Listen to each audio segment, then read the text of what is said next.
சரணம் இப்படியாக சொல்கிறது, அடிமையின் பாதையிலும் இழப்பின் வேலையிலும் எஸ்தரை போல நம்பிடுவேன், ரூத்தை போல நம்பிடுவேன். ஒருவேளை நம்ம இந்த சூழ்நிலையில் இருக்கலாம், இழப்புகள் இருந்திருக்கலாம். ஆனா இந்த நேரத்தில் நம்ம சொல்ல போறோம், நாங்கள் உண்மை நம்ப போறோம், இன்னும் அதிகமாக நாங்க நம்ப போகிறோம் ஆண்டவரே. இந்த சரணத்தை பாடலாமா? அடிமையின் பாதையிலும் இழப்பின் வேலையிலும்,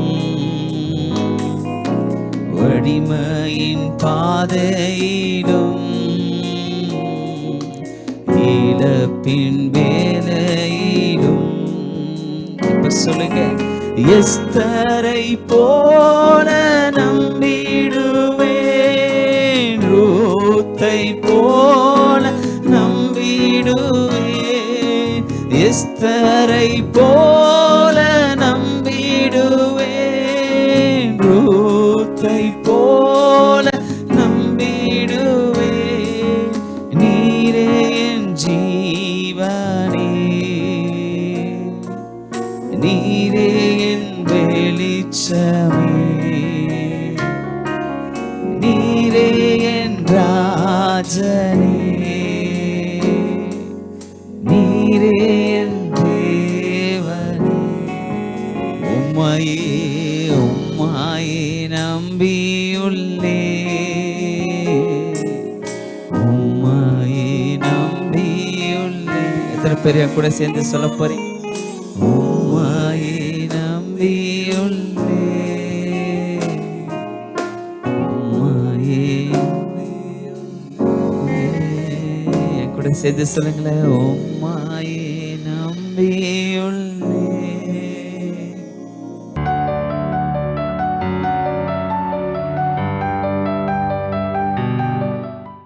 பிரைஸ் தி லார்ட். கர்த்தருடைய பரிசுத்த நாமத்துக்கு ஸ்தோத்திரம். கர்த்தராகிய இயேசு கிறிஸ்துவின் நாமத்தினாலே நான் உங்கள் ஒவ்வொருவரையும் வாழ்த்துகிறேன். கர்த்தர் நல்லவர், அவருடைய கிருபை என்றும் உள்ளது. இன்னைக்கும் நாம் தியானிக்க போற வேத வசனம் 1 கொரிந்தியர் 7:20.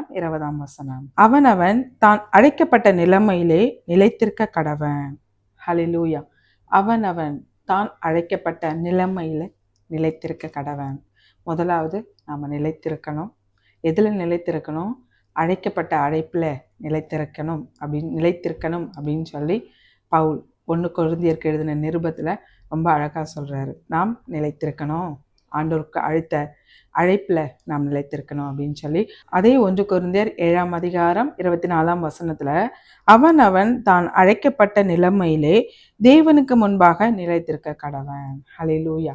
நிலைத்திருக்கணும், அழைப்புல நிலைத்திருக்கணும், தேவனுக்கு முன்பாக நிற்கணும் அப்படின்னு சொல்லி ஒரு அட்வைஸா ஆண்டவர் நமக்கு சொல்லுகிற ஒரு வார்த்தை. ஆண்டவர் நமக்கு அழைத்த அழைப்புல நிலைத்திருக்கணும், தேவனுக்கு முன்பாக நிற்கணும், மனிதர்களுக்கு முன்பாக மனிதர்களை பிரியப்படுத்த அப்படின்னு சொல்லி இல்லாம நாம் தேவனுக்கு முன்பாக நிற்கிறவர்களா இருக்கணும் அப்படின்னு சொல்லி பவுல் சொல்றாரு. அது மட்டும் இல்லாம ஏசாயால நம்ம ஒரு வேத வசனம், ஏசாயா 52:1 நாம் வாசிச்சோம்னு சொன்னா, எழும்பு எழும்பு சியோனே, உன் வல்லமையை நீ தரித்துக்கொள் அப்படின்னு சொல்லி. என்னது, ஜனங்களுக்கு வல்லமை இருக்கா அப்படின்னு சொன்னா, பழைய ஏற்பாட்டு காலத்துல இஸ்ரவேல் ஜனங்களுக்கு ஆண்டவர் என்னாகமம் 23:22 நாம் வாசிச்சோம்னு சொன்னா, காண்டாமிருகத்துக்கு கொத்த பலன் அவர்களுக்கு கொடுக்கப்பட்டிருந்தது அப்படின்னு சொல்லி வேதம் சொல்லுது. புதிய ஏற்பாட்டு காலத்தின்படியும் அப்போஸ்தலர் நடபடிகள் நாம் வாசிச்சோம்னு சொன்னா, புதிய ஏற்பாட்டு காலத்தின்படியும் இப்போ வாழ்ந்துட்டு இருக்க நமக்கு பரிசுத்த ஆவி உங்களிடத்தில் வரும்போது நீங்கள் பலனடைவீர்கள் அப்படின்னு சொல்லி வேதம் சொல்லுது. நமக்கு ஆண்டவர் ஒரு வல்லமையை, ஒரு பலனை நமக்கு கொடுத்திருக்காரு. அந்த வல்லமையை, அந்த பலனை தரித்து கொள்ளுங்க அப்படின்னு சொல்லி ஏசாயா தீர்க்கதரிசி சொல்றாரு. நிலைத்திருக்கணும், தேவனுக்குள் அழைப்புல நிலைத்திருக்கணும், தேவனுக்கு முன்பாக நிலைத்திருக்கணும்.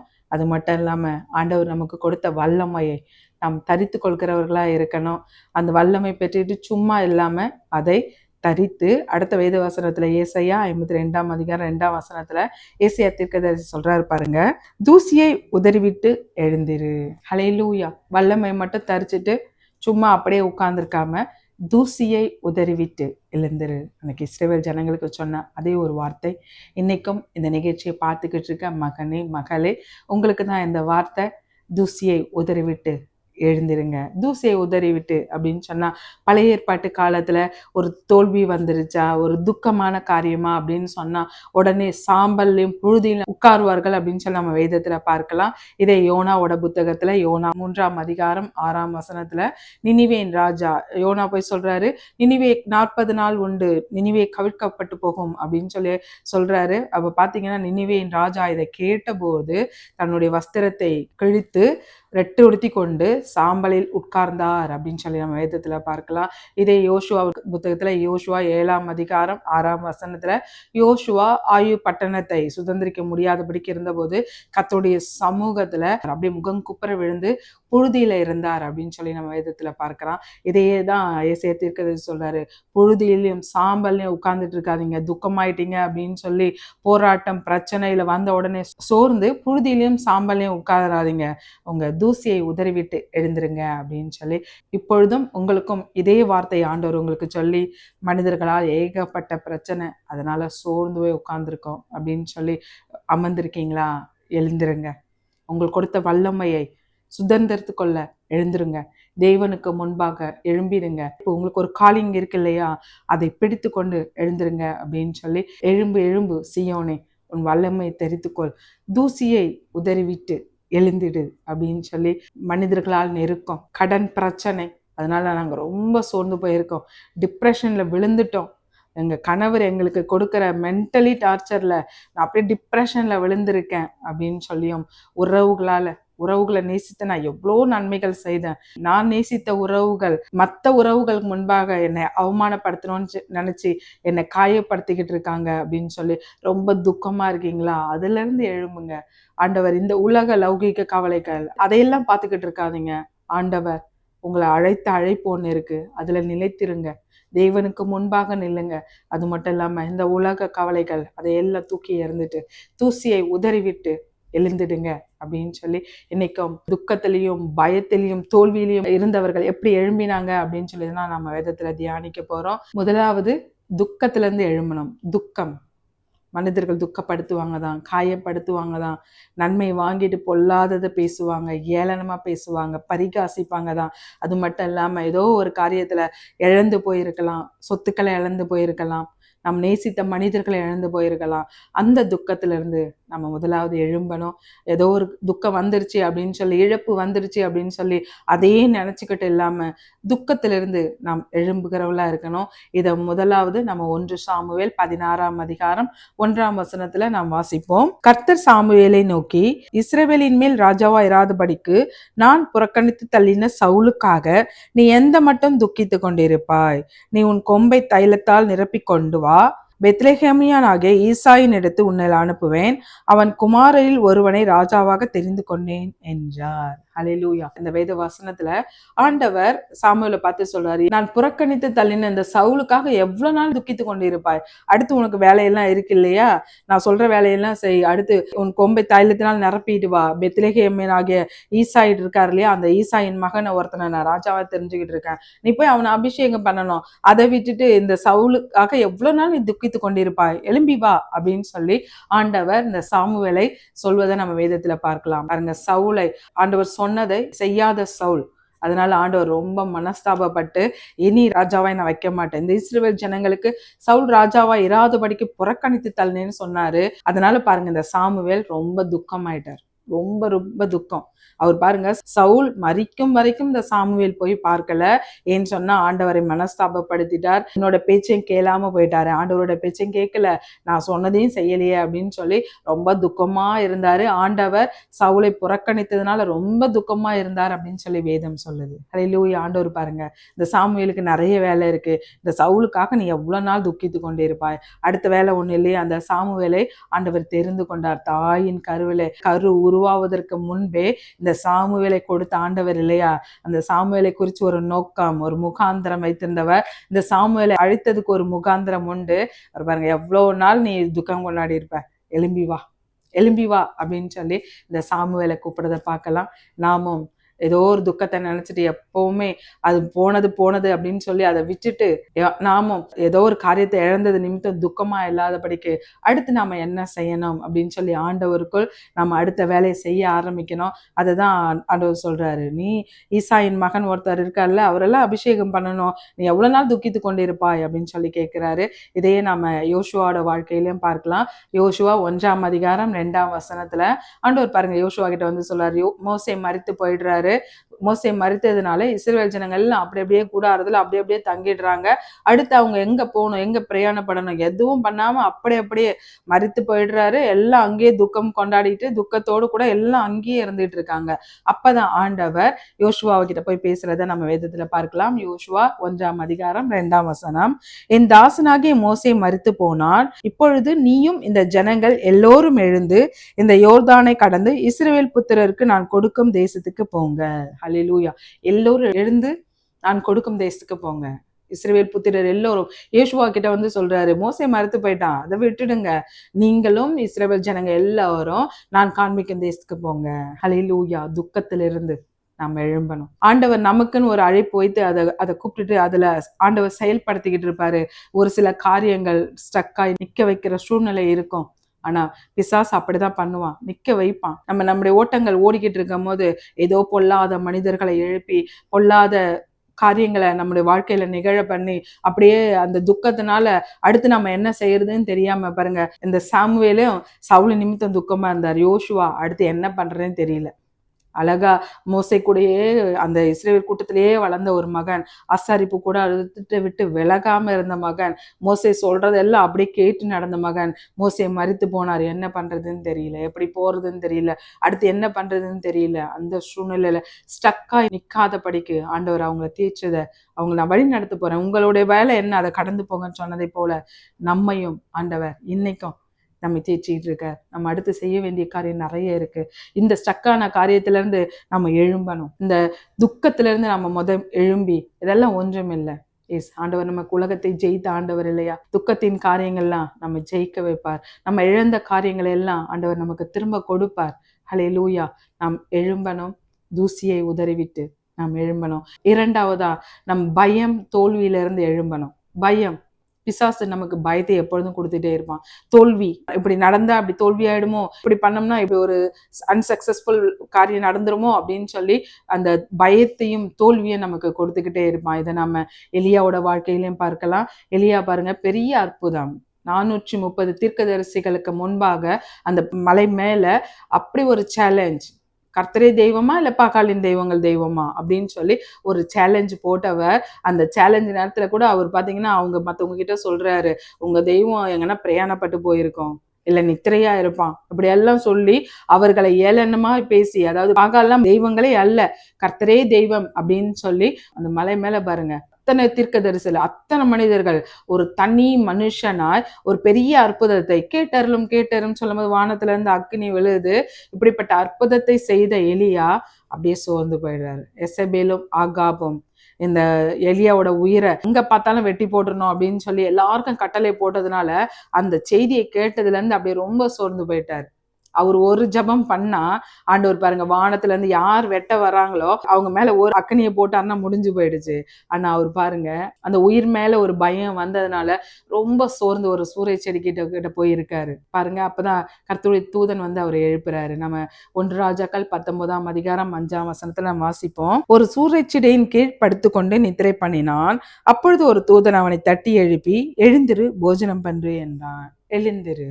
எலியாவை பாருங்க, கர்த்தருடைய தூதனானவர் வந்து எழுப்புறாரு, எழுந்திரு எலியா, எழுந்திரு, போஜனம் பண்ணு. அவர் ரொம்ப டயர்டா, ஆவியிலையும் சோர்ந்து போயிட்டாரு, மனுஷிகத்திலையும் சோர்ந்து போயிட்டாரு. என்ன ஆண்டவருக்காக இப்படி பக்தி வைராக்கியமா இருந்தேன், என்னென்ன காரியங்கள் நான் செய்தேன், ஆண்டவர் இப்ப பெரிய ராஜாக்கு முன்னாடி இதை போய் சொல்லுனாரு, நான் அப்படியே சொன்னேன், திரும்ப போய் இப்படி சொல்லுன்னு சொன்னாரு, அதையும் சொன்னேன், ஆனா எனக்கு இப்படி பண்றாங்களே அப்படின்னு சொல்லி ஆண்டவர் இருக்காரா? அப்படி ஒரு பயம் வந்துதான் சூரிய செடிக்கிட்டே இருக்காரு. ஆண்டவர் பாருங்க அப்படியே விட்டுருல. இந்த எலியாவை குறித்து ஒரு முகாந்திரம் உண்டு, எலியாவை தெரிந்து கொண்டதுக்கு ஒரு முகாந்திரம் உண்டு, எலியாவை அழைத்ததுக்கு ஒரு முகாந்திரம் உண்டு. அவர் பாருங்க கர்த்தருடைய தூதனானவர் போய் எழுப்புறாரு. அந்த போஜனத்தை சாப்பிட்டு 40 நாள் நடந்து திரும்பவும் கெபியில போய் ஒளிஞ்சுக்கிறாரு. அப்பதான் ஆண்டவர் போய் அவரோடு கூட மெல்லிய சத்தத்தோடு கூட பேசுறாரு, எலியா நீ பண்ண வேண்டிய காரியம் ரொம்ப தூரம் இருக்கு. ஹல்லேலூயா. உன் ஸ்தானத்துல யாரை அபிஷேகம் பண்ணணும், யாரை ராஜாவா இந்த இஸ்ரவேல் ஜனங்களுக்கு யாரை அபிஷேகம் பண்ணணும் அப்படின்னு சொல்லி அந்த திட்டங்களை இந்த எலியாவுக்கு கொடுப்பதை நம்ம வேதத்துல இருந்து பார்க்கலாம். ஹல்லேலூயா. பயம், பிசாசு கொடுக்கிற அந்த பயத்திலிருந்து நாம எழுந்திருக்கணும். இரண்டாவது ஒரு காரியம் பாருங்க, தோல்வி. யோசுவாவோட வாழ்க்கையில தோல்வி. அவர் அப்படியே முகம் குப்புற விழுந்து கிடக்குறாரு. யோசுவாவும் அவரோடு கூட இருக்கிறவங்களும் எரிகோவை கடந்து வராங்க. அதுக்கப்புறம் பாத்தீங்கன்னா ஒரு சின்ன ஆயி பட்டணம், ஒரு குட்டி பட்டணம் இருக்கு. அந்த குட்டி பட்டணத்தை ரொம்ப இலகுவா ஜெயிச்சிடலாம் அப்படின்னு சொல்லிட்டு கொஞ்சம் பேர் மாத்திர யோசுவா கிட்ட சொல்றாங்க, அது ரொம்ப சின்ன பட்டணம், கொஞ்சம் பேர் போனாவே போதும் அப்படின்னு சொல்லிட்டு கொஞ்சம் பேர் தான் போறாங்க. ஆனா அவங்க கிட்ட தோற்று கடந்து வராங்களாம். தோற்று கடந்து வராது இல்லாம ஒரு 30 பேரும் இறந்து போயிடுறாங்க. இதை கேட்ட உடனே தான் பாருங்க, யோசுவா ஆண்டவருடைய சமூகத்துக்கு முன்பாக அப்படியே முகம் குப்புற விழுந்து புழுதியில அப்படியே இருந்தார் அப்படின்னு சொல்லி நம்ம வேதத்துல இருந்து பார்க்கலாம். அவர் பாருங்க, ஒரு தலைவன், அந்த முதல் தோல்வி போய் ஜனங்களை திரும்பி வந்துட்டாங்க. அந்த ஆயிப்பட்டனை கடந்தாதான் அடுத்து கானான் தேசத்துக்குள்ள பிரவேசிக்க முடியும். ஆனா அப்படி போக முடியாத படிக்க ஒரு தோல்வி. அது மட்டும் இல்லாம தன்னோடு கூட இருந்தவர்களுடைய இறப்பு. இந்த மகனால அந்த தோல்வியை ஏற்றுக்கொள்ளவே முடியல. ஒரு தலைவன் அப்படின்னு சொன்னா கூட இருக்கவங்க இறந்தும் போகக்கூடாது, அந்த இழப்பையும் அவரால் தாங்கிக்க முடியாது. ஆனா இப்ப இருக்க உலக பிரகாரமான இருக்க தலைவர்கள்லாம் பார்த்தா ஏதோ ஒரு இழப்பு வந்துச்சு, கூட இருந்து அவங்க மரித்து போனாங்கன்னா கூட அதை பத்திலாம் கவலைப்படாம சும்மா வெளியே கேளிக்கையா என்ஜாய் பண்றதா வெளியே போறாங்க.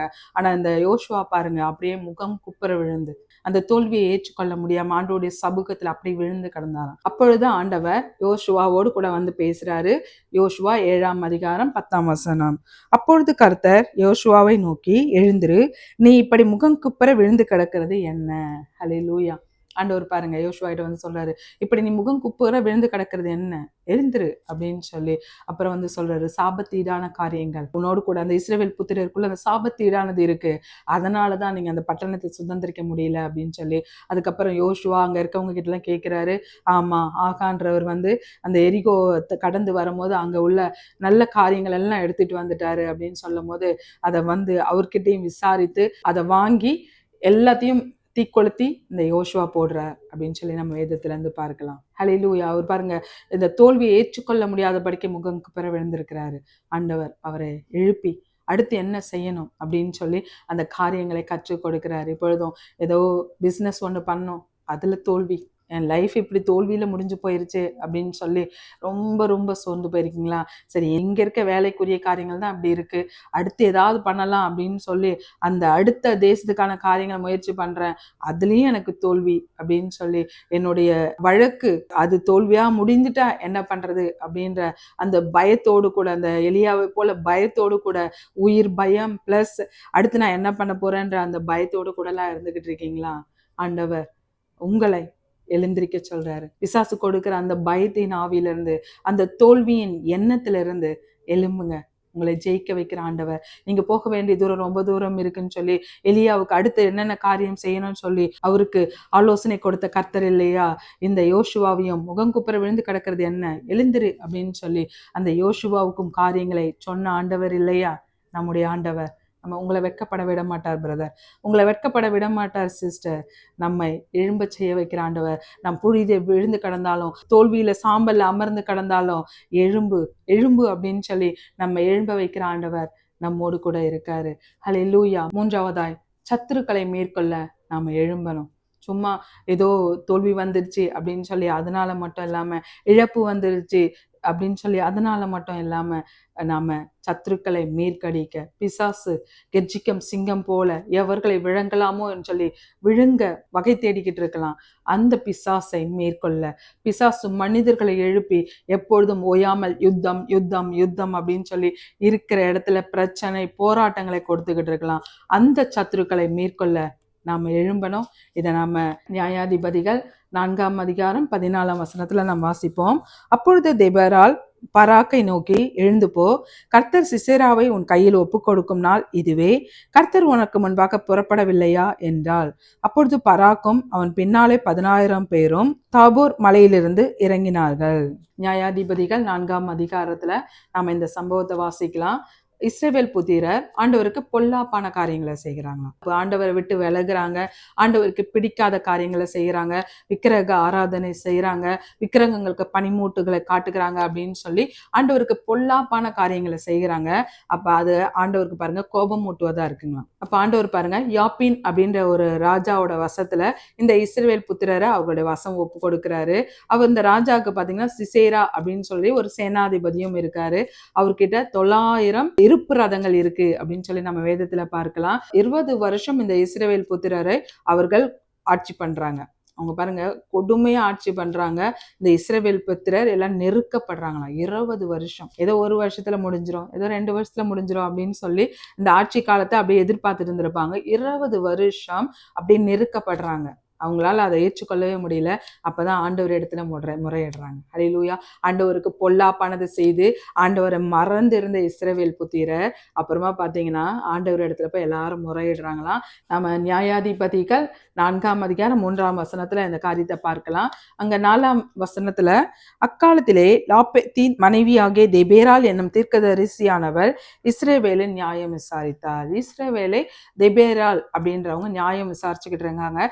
இப்பதான் போய் எல்லாரும் இந்த இஸ்ரவேல் புத்திரர் எல்லாரும் போய் தெபேராள் கிட்ட சொல்றாங்க, இப்படி இந்த ராஜா அந்த யாப்பீன் எங்களை இப்படி போட்டு நெருக்கிட்டு இருக்கான், அந்த சிசேரா அப்படின்ற அந்த சேனாதிபதியும் எங்களை ஒரே நெருக்கங்கள் இருக்கு அப்படின்னு சொல்லும் போதுதான் ஆண்டவர் இப்ப சொல்றாரு, இப்ப போய் யுத்தம் பண்ணுங்க, அந்த சத்துருக்களை நீங்க மேற்கொள்வீங்க. அதை தான் தெபேராள் சொல்றாங்க பாராக்கை நோக்கி, எழுந்து போ, கர்த்தர் சிசேராவை உன் கையில் ஒப்பு கொடுக்கும் நாள் இதுவே.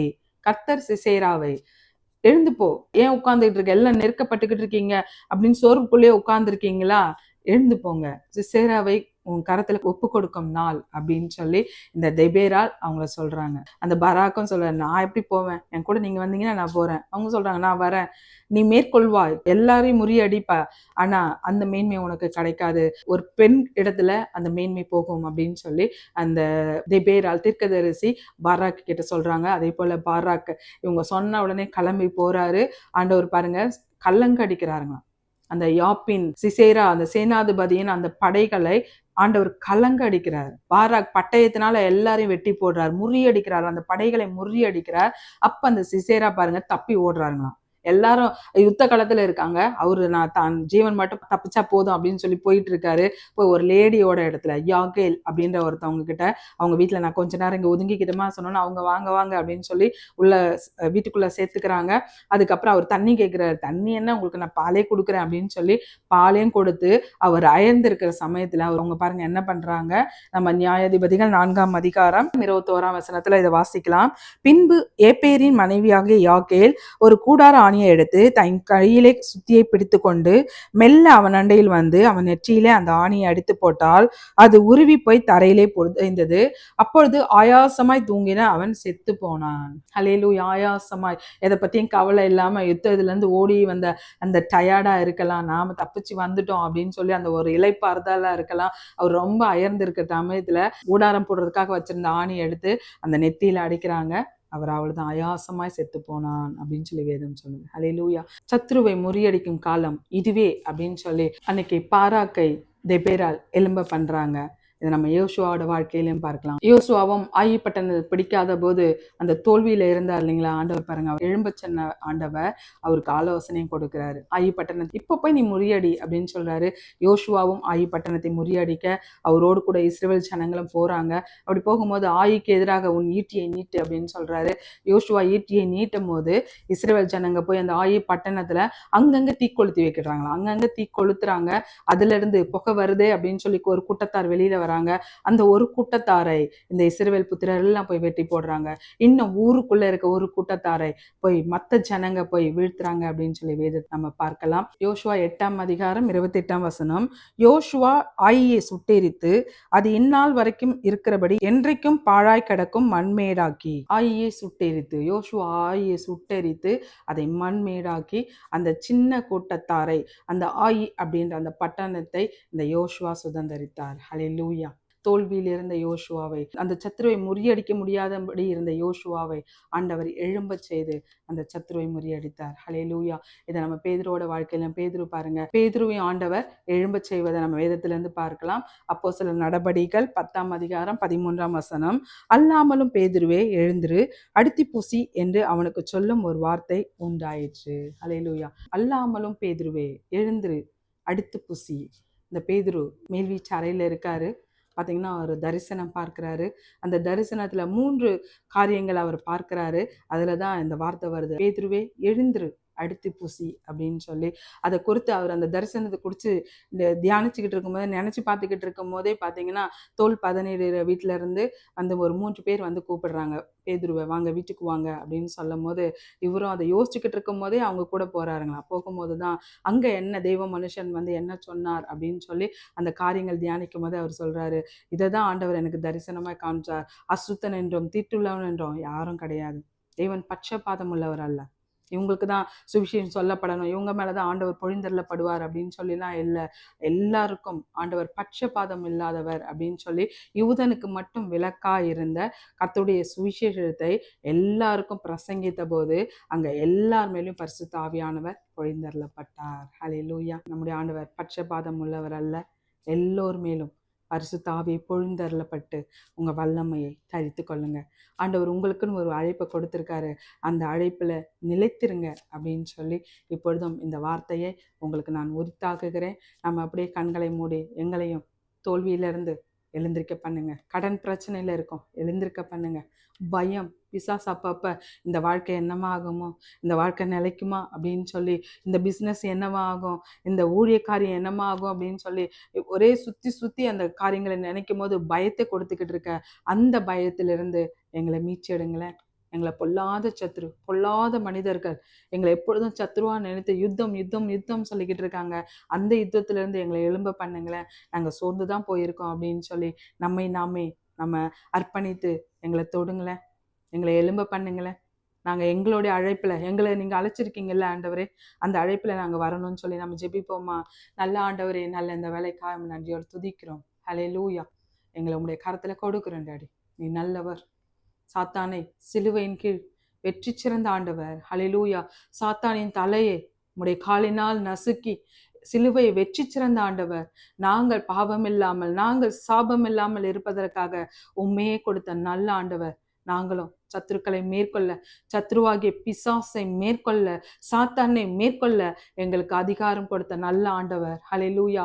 இப்பொழுது இந்த நிகழ்ச்சியை பார்த்துக்கிட்டு இருக்க ஒவ்வொருவரையும் உங்களுடைய கரத்துல கொடுக்கிறேன் டாடி.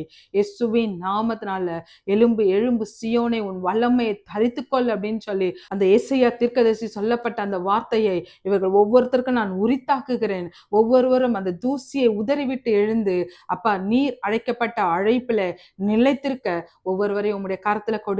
இப்பொழுது கடன் பிரச்சனைக்காக ஜெபிக்கிறவர்களை உங்களுடைய கரத்துல கொடுக்கிறேன். தோல்வி பயத்தோடு கூட நிறைய காரியங்களை இழந்து போயிட்டோம் அப்படின்னு சொல்லி அந்த இழப்போடு கூட ஏஸ்டாடி அந்த இழப்புக்கு எங்களுக்கு ரெட்டிப்பா ஆசீர்வாதத்தை கொடுங்கன்னு சொல்லி கேட்டுக்கிட்டு இருக்க ஒவ்வொருவரையும் உங்களுடைய கரத்துல கொடுக்கிறேன். பிள்ளைகளுடைய வாழ்க்கையை உங்களுடைய கரத்துல கொடுக்கிறேன்னு சொல்லி பிள்ளைகளுடைய வாழ்க்கையை, பிள்ளைகளுடைய பெயர்களை சொல்லி சொல்லி இந்த ஜெப நேரத்துல எல்லாம் அவர்களுடைய பிள்ளைகளோட பெயர்களை வைத்து ஜெபிக்கிற ஒவ்வொருவரையும் உங்களுடைய கரத்துல கொடுக்கிறேன். இயேசுவின் நாமத்தினால இவங்களோட தோல்விகள் மாறி போகட்டும் டாடி. நாங்க எதை பண்ணாலும் தோல்வி, எதை செய்தாலும் தோல்வி அப்படின்னு சொல்லி அந்த யோசுவா அது சொல்லும் போது நாங்களும் இப்படிதான் தோல்வியில இருக்கோம், தோல்வியில இப்படிதான் முகம் குப்புற விழுந்து கிடக்கிறோம் அப்படின்னு சொல்லி தோல்வியோடு கூட இந்த நிகழ்ச்சியை பார்த்துக்கிட்டு இருக்க சகோதரர் ஆண்டவர் தொடுவீராக. இயேசுவின் நாமத்தினால அந்த மகனை எழுந்திருக்க பண்ணுவீராக, எழும்ப பண்ணுவீராக இயேசுவின் நாமத்தினால. அப்பா இந்த நிகழ்ச்சி பார்த்துட்டு இருக்க ஒவ்வொருவரையும் உங்களுடைய கரத்துல கொடுக்கிறேன் டாடி. கடன் கொடுக்கிறவர்களாய் ஒவ்வொருவரையும் மாற்றுவீராக. ஒரு ஜெயமுள்ள ஒரு வாழ்க்கையை கொடுப்பீராக இயேசுவின் நாமத்தினால. அப்பா நீ ஜெய கிறிஸ்து டாடி. ஒவ்வொருவரையும் படுத்து தொடுவீராக. அன்னைக்கு பேதுரு பிரசங்கித்த போது பரிசுத்த ஆவியானவர் ஒவ்வொரு மீது பொழிந்தருளப்பட்டான்னு சொல்லுங்க வேதத்துல பார்க்கிறோம். நீ பட்சபாதம் உள்ளவர் அல்ல. இப்பதான் கிறிஸ்டியானிட்டிக்குள்ள வர ஆண்டவர் என்னை தொடுவாரா அப்படின்னு சொல்லி இந்த நிகழ்ச்சியை பார்த்துக்கிட்டு இருக்க மகனை ஆண்டவர் நீ தொடுவீராக இயேசுவின் நாமத்தினால. குடும்பம் குடும்பமாய் இந்த நிகழ்ச்சியை பார்த்துக்கிட்டு இருக்க ஒவ்வொருவரையும் குடும்பம் குடும்பமாய் ஆசீர்வதிப்பீராக இயேசுவின் நாமத்தினால. அப்பா, இவர்களுடைய தோல்விகள் மாறட்டும் இயேசுவின் நாமத்தினால. ஊழியத்தின் பாதையில இருக்க நெருக்கங்கள் மாறட்டும் இயேசுவின் நாமத்தினால. அப்பா, தேவைகள் ஒவ்வொன்று ஆண்டவர் சந்திப்பீராக. இவர்கள் உம்முடைய அழைப்பில நிலைத்திருக்க இயேசுவின் நாமத்தினால நான் ஆசீர்வதிக்கிறேன் இயேசுவின் நாமத்தினால. ஆமேன், ஆமேன், ஆமேன். கர்த்தர் உங்கள் ஒவ்வொருவரையும் ஆசீர்வதிப்பாராக. ஆமேன். அன்பிற்குரியவர்களே, எங்களோடு நீங்கள் தொடர்பு கொள்ள வேண்டிய எங்கள் முகவரி: pastor Catherine Raghupathi, race course road, Singapore 218573.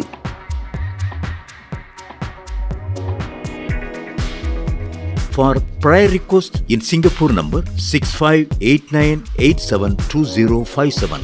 For India number 074180718556.